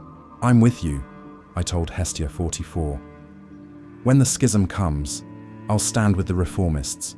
I'll fight for a Mechanicus that values humanity alongside machinery, that sees augmentation as choice rather than inevitability. She gripped my shoulder, a gesture of friendship I hadn't experienced since my father said goodbye 17 years ago. Thank you. Your support matters more than you know. You're proof that even extensive conditioning can be overcome, that tech priests can reclaim their humanity. That change is possible. But privately, I wondered if she was right. If I'd truly reclaimed humanity or just convinced myself I had. If my ethical objections were genuine or simply different programming. Because here was the horrifying truth I was learning. Once you've been extensively augmented, once your brain has been rewired and your consciousness altered, you can never be entirely sure what thoughts are truly yours and what thoughts are products of your conditioning. I could choose to fight for humanity, but was that choice mine? Or was it just another pattern installed by my reformist handlers, replacing the deep forge patterns with something that felt different but was equally imposed? The question had no answer, and that uncertainty was perhaps the most horrifying aspect of being a tech priest. Not the augmentations themselves, not the pain of transformation, but the permanent doubt about whether you were still a person making choices, or just a very sophisticated machine executing its programming. I would never know for certain. None of us would. We were all trapped in bodies we hadn't chosen, with minds we couldn't fully trust, serving purposes we might not truly understand. And that was the real horror. Not that we were becoming machines, but that we'd lost the ability to tell the difference. Chapter 6, Flesh Memory. 23 years after arriving on Mars, I received an unexpected message. My father had died. The notification came through official Imperial channels, a brief data packet informing me that Lexus Dane Sr., citizen of Gathis Prime, had expired at age 68 from respiratory failure. Standard information for death notices: name, age, cause, disposal method. Nothing personal, nothing suggesting this was anyone I'd known. But I knew, remembered him despite 2 decades of augmentation designed to erase such attachments. Remembered his face when the Mechanicus took me. Remembered his voice saying he loved me. Remembered being human enough to love him back. Magos Hestia 44 found me in the Medici bay, staring at the data packet. "You received the notification," she said. It wasn't a question. The facility monitoring systems tracked all our communications. "Yes." "Do you wish to request leave? Return to your birth world for mourning rites?" I should have said no. Should have processed this as irrelevant data about a biological connection that had no bearing on my current function. That's what Orthodox doctrine taught. Tech priests transcended family. The Mechanicus was our only kindred. Instead, I said, "Yes, I'd like to go home." The request was approved, another sign of how different the reformist facilities operated. Orthodox Mechanicus would have denied it automatically, but Hestia 44 understood that maintaining humanity sometimes required acknowledging the messy emotional attachments that logic said were inefficient. The voyage to Gathis Prime took 4 weeks aboard a commercial transport. I spent most of it in my cabin, avoiding the stares of baseline humans who found my extensive augmentations disturbing. I was approximately 45% organic by this point. Recognizably humanoid, but obviously mechanical. My face was mostly original flesh, but the rest of me was a patchwork of blessed augmetics and sacred machinery. I looked like what I was, someone caught between human and machine, fully belonging to neither category. Gathis Prime was exactly as I remembered. Grey industrial cities surrounded by agricultural zones. The sky perpetually hazy with manufacturing emissions. The spaceport where I landed was the same one I departed from 23 years ago. Even the crowds looked similar, though I knew intellectually that most of those people were new. A generation had passed. The world had continued without me. I took public transport to my father's HAB unit in the worker district. The building was old, poorly maintained, covered in rust and grime from the industrial atmosphere. Home. The unit manager, a tired-looking woman in maintenance coveralls, met me at the entrance. "You're Lexus's boy?" she asked, studying my augmentations warily. "The one the Mechanicus took?" "Yes. He talked about you constantly, kept hoping you'd visit, kept saying his son was important now, serving on Mars, doing great things." She paused. "Never mentioned you'd become this. I'm still his son, if you say so. Unit 47B. He left instructions that you should have his belongings if you ever came back. Didn't have much, but what's there is yours." The HAB unit was small. 2 rooms, basic facilities, minimal furniture. My father had lived here alone for 23 years after I left. Worked in the manufacturing until retirement age, then continued working part-time because the pension wasn't enough to survive on. An entire life lived in this small space, remembered by almost no one. His belongings were sparse. Work clothes, a few personal items, a data slate containing family records going back generations, and a box, carefully wrapped and sealed, with my name on it. I opened it with trembling augmetic hands. Inside were letters, dozens of them, written by hand on actual paper, a luxury my father couldn't afford but had purchased anyway, all addressed to me, all unsent, because there was no way to send personal correspondence to the Mechanicus. I read them chronologically, watching my father's handwriting deteriorate from neat script to shaky scrawl as he aged. Year 1. My dear son, I hope you're well on Mars. I hope the training isn't too difficult. I hope you remember that I love you, even if you can't write back. The manufactorum feels empty without you. I see your workspace every day and remember teaching you about machines. Please stay safe. Year 5. You'd be proud of the upgrades I implemented in the assembly line. Used the techniques you discovered before you left. Increased efficiency by 7%. The overseers praised me. I told them my son taught me how to see machines differently. I wonder if you're still seeing machines the same way, or if the Mechanicus has changed how you think. Year 10. I saw a tech priest today, came to inspect the manufactorum, so augmented I couldn't tell if it was male or female. Barely human. It scared me. I wondered if that's what you've become, if you even remember me anymore. But I have to believe you do. Have to believe my son is still in there somewhere, no matter what they've done to your body. Year 15. I'm getting old, Lexus. My hands shake. My lungs don't work properly anymore. Too many years breathing manufacturum fumes. The medicus says I have maybe 5 years left. I wish I could see you once more before I die. Just once.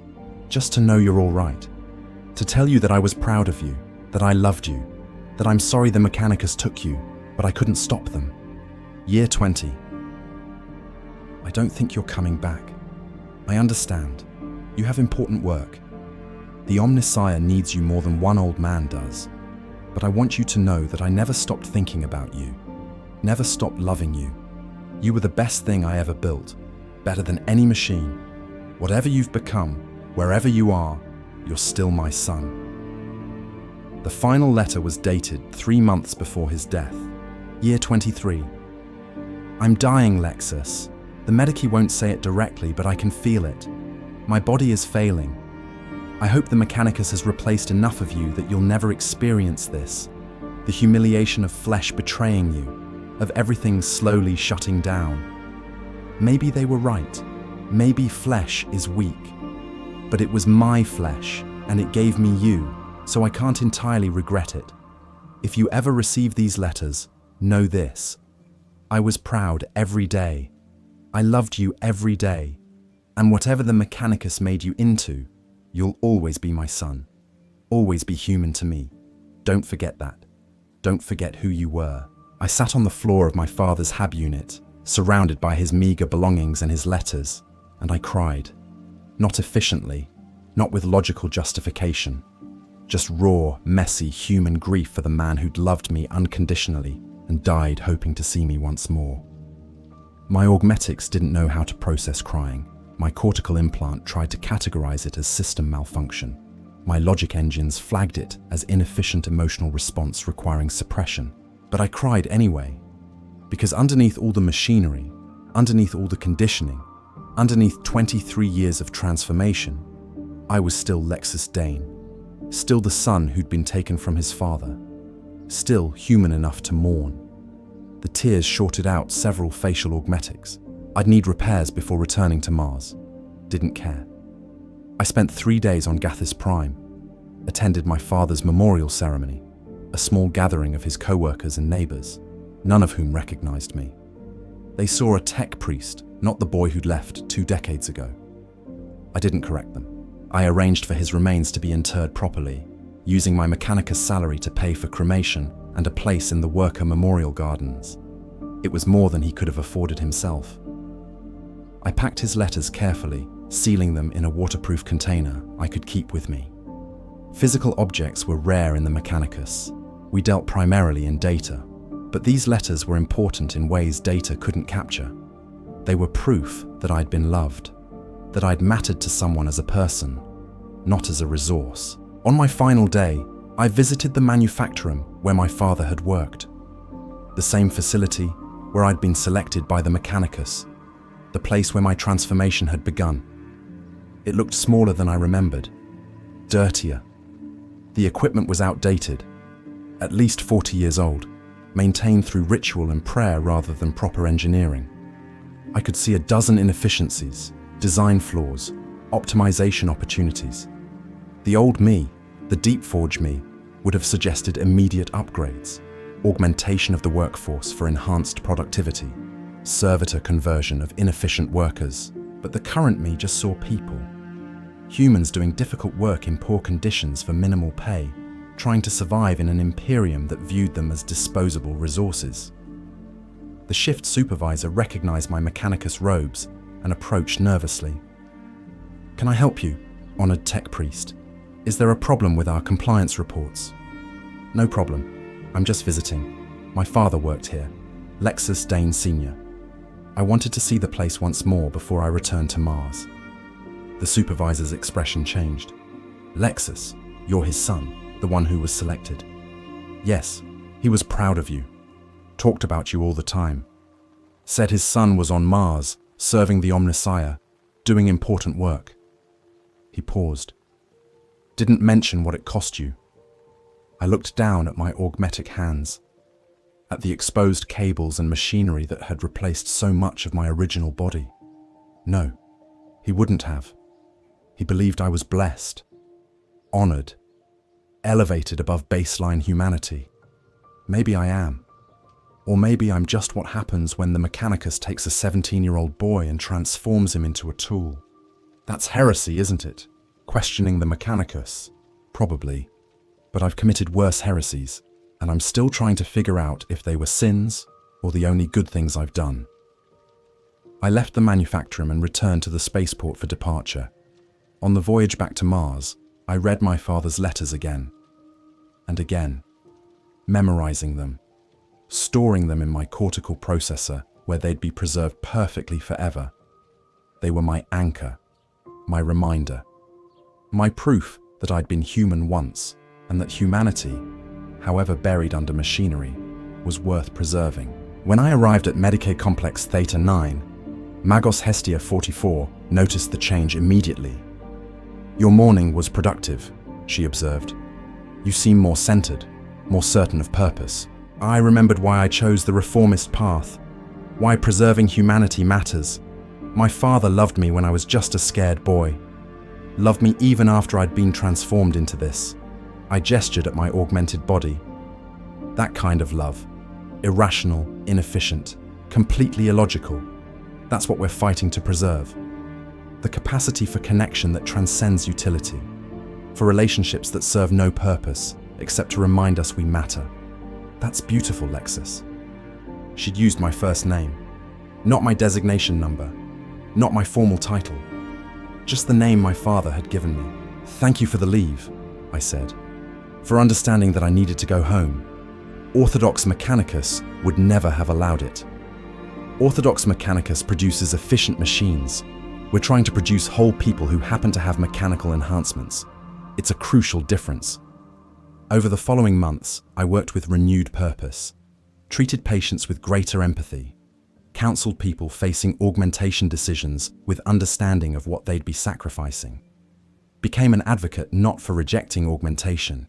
It was genuinely useful in many cases, but for approaching it thoughtfully, preserving as much humanity as possible.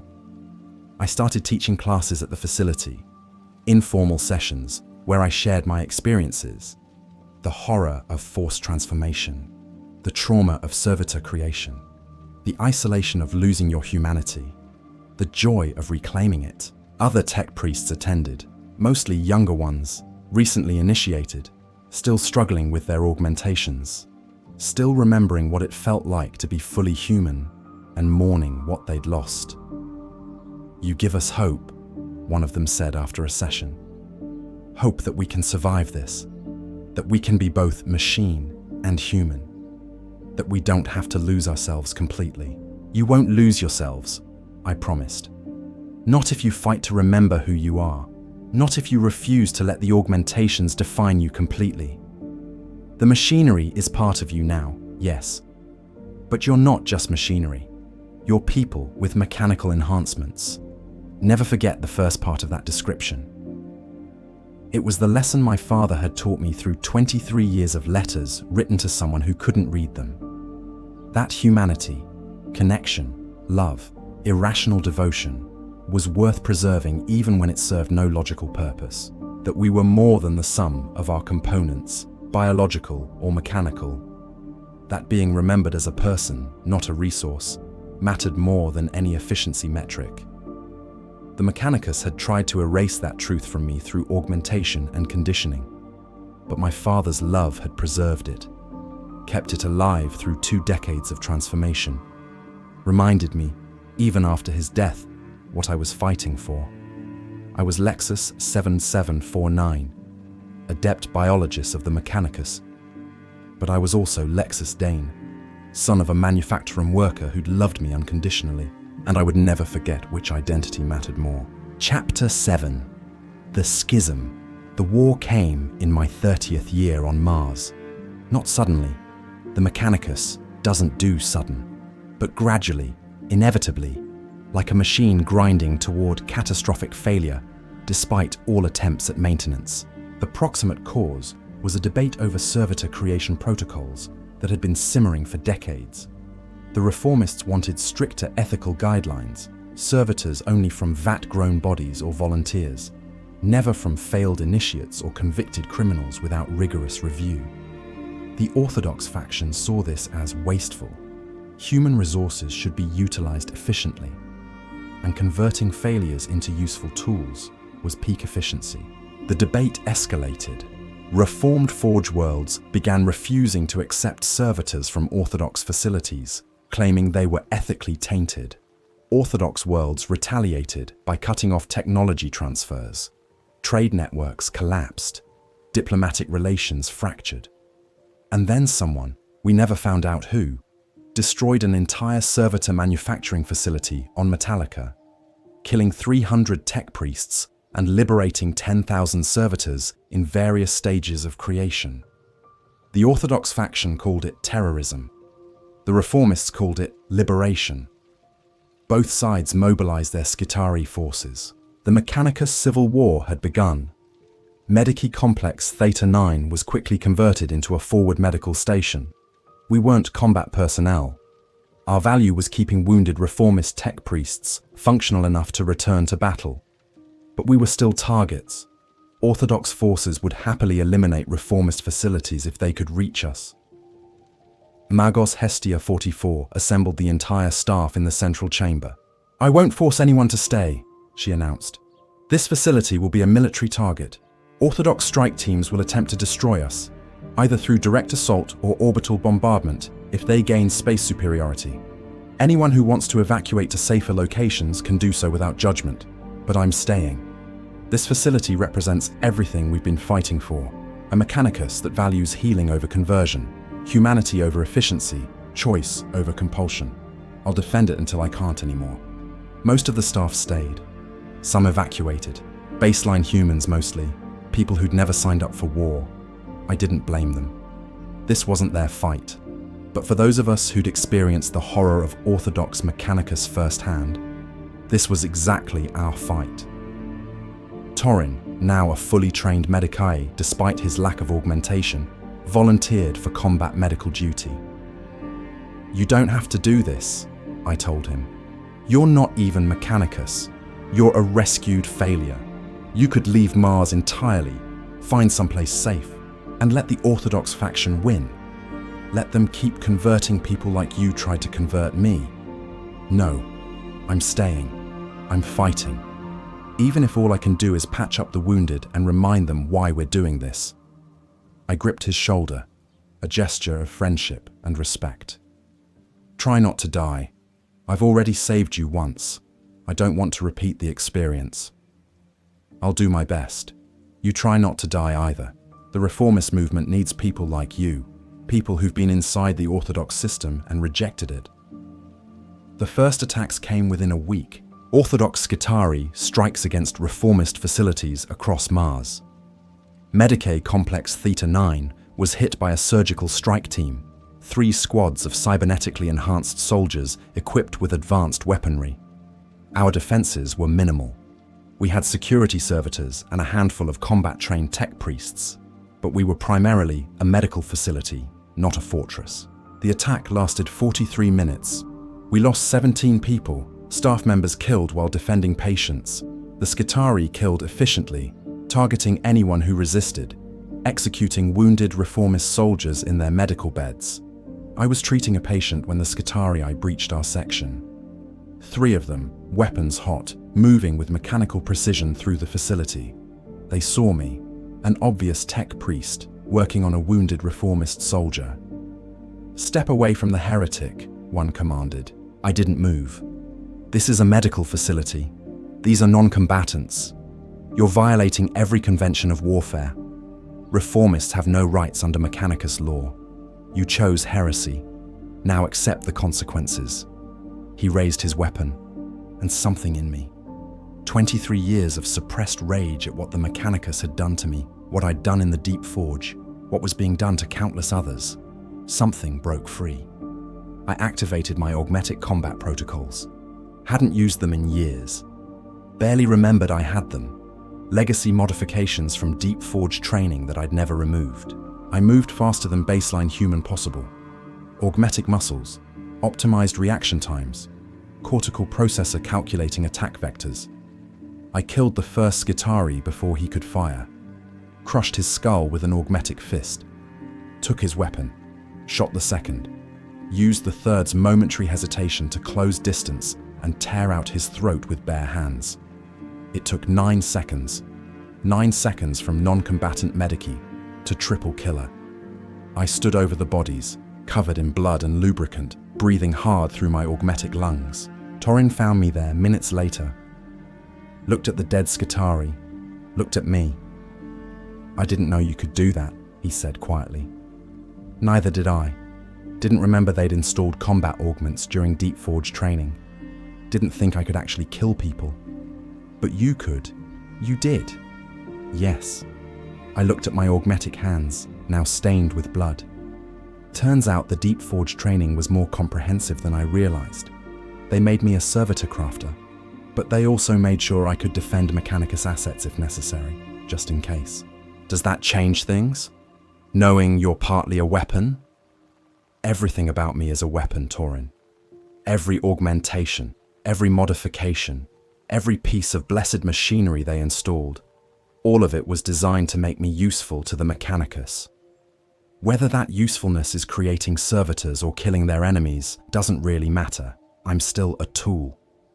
You're not a tool. Tools don't question their function.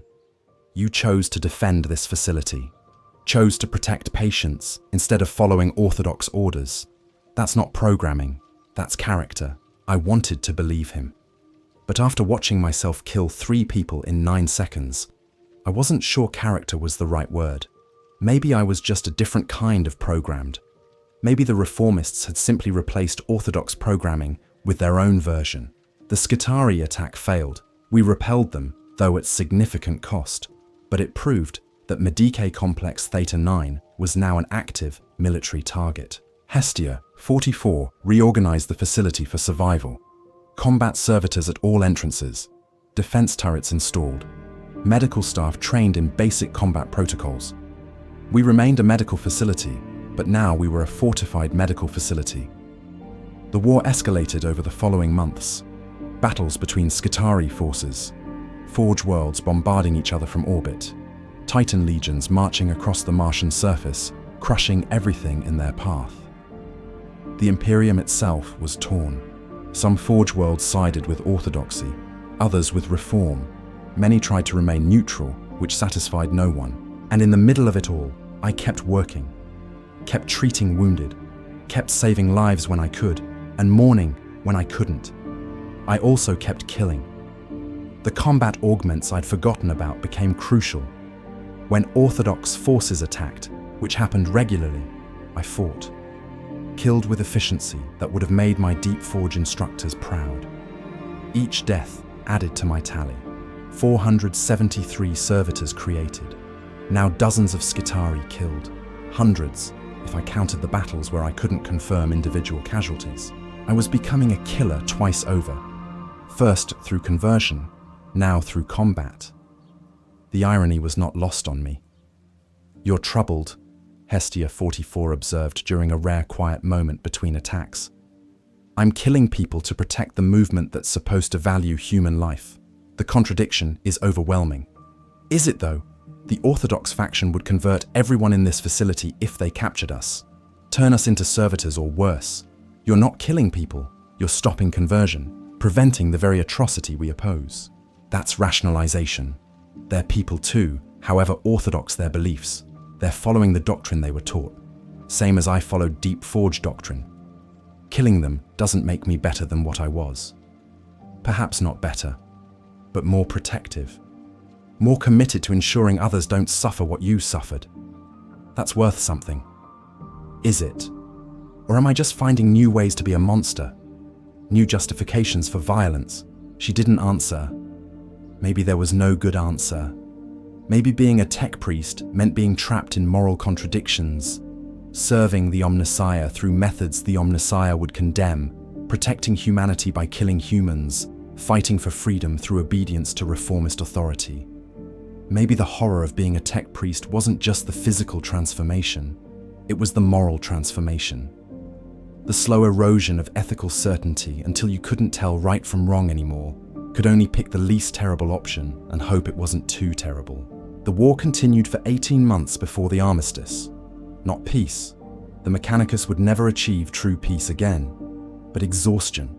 Both sides had bled too much, lost too many forge worlds, destroyed too much irreplaceable knowledge. The Fabricator General, who tried to remain neutral, finally intervened, declaring that continued conflict threatened the Mechanicus's ability to fulfill its duties to the Imperium. The Orthodox and Reformist factions would be formally separated. Orthodox forge worlds would maintain traditional practices. Reformist worlds would implement their ethical guidelines. Neither would interfere with the other. It was compromise. It was unsatisfying. It was survival. Medici Complex Theta 9 survived the war. Many facilities didn't. The death toll across Mars was catastrophic. 20% of the Mechanicus population killed or permanently disabled. Irreplaceable experts lost. Facilities destroyed. Knowledge bases wiped out. We'd fought for the right to preserve humanity. The cost was thousands of lives. I wondered if it was worth it. But then, I'd see patients choosing augmentation voluntarily, understanding what they were receiving. See servitors created only from vat-grown bodies or genuine volunteers. See tech priests maintaining enough humanity to question orders and make ethical decisions. And I'd think, maybe it was worth it. Maybe preventing future horrors justified the present bloodshed. Or maybe I was just rationalizing again, finding new ways to justify violence, new methods of being complicit in atrocity while pretending I opposed it. I didn't know. I'd probably never know. That was the truth of being a tech priest in the reformed Mechanicus. Uncertainty, compromise, the constant struggle to balance humanity and machine, ethics and efficiency, individual conscience and collective necessity. We'd won the right to try, to experiment with a different kind of Mechanicus, to preserve humanity while utilizing technology. Whether we'd succeed was another question entirely, but at least now we had the chance. And for someone who'd spent 14 years creating servitors in the Deep Forge, for someone who'd nearly been converted himself, for someone who'd killed to protect the possibility of reform, having a chance was everything. Even if I'd never be certain that chance was worth the cost. Even if I'd carry the weight of my choices. Every servitor created, every person killed, until my augmented systems finally failed. Even if I'd never know whether I was genuinely human or just sophisticated programming that believed itself capable of choice, I would keep trying, keep fighting, keep working toward a Mechanicus that valued consciousness rather than consumption. Because the alternative, returning to deep forge orthodoxy, accepting that flesh was weakness and machine was strength, embracing the horror I'd escaped, that was unthinkable.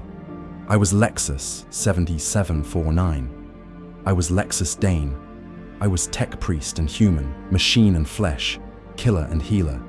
I was everything the Mechanicus had made me and everything I'd fought to remain, and I would keep struggling with that contradiction until my augmented heart stopped beating and my cortical processor finally shut down. It was horror. It was hope. It was the only life I had.